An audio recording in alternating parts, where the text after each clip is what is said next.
Abyan, utod, sa siniyot yun ang atong topic ko, life is beautiful. Tandaan mo, utod, ang kabuhi nga ginahatag ni Lord sa aton. Gusto yaman mataw.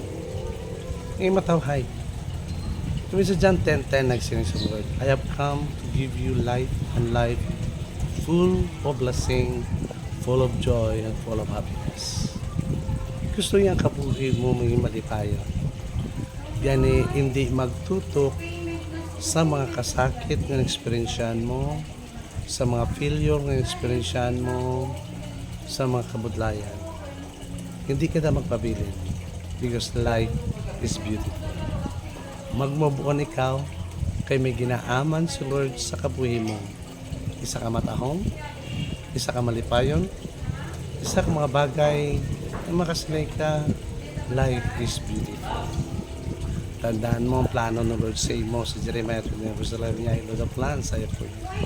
Plans to prosper is not to harm you. Plans to bring you hope in the future. Gusto niya may malipayon ka. Gusto niya may madinalagon ka. Kaya gitagaya sin kabuhi ka. Na manging maayo ang imo pangabuhi. That's why life is beautiful. Siya naghatag kabuhi sa iyo. Siya nagaprotektar sa iyo. Siya nagatipig sa iyo. Kaya ni ng Lord sa imo, di ka mag-ungot sa mga problema mo, sa mga sadness mo, sa mga failure mo. Magabanti lang, move on lang. Kay life is beautiful. Na may ginaaman sa Lord sa imo, sa unhan sina. There's something good will happen to you. Nga? Because God said, life is beautiful.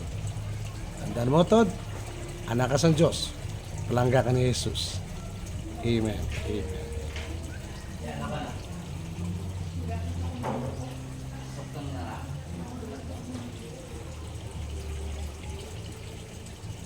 Amen.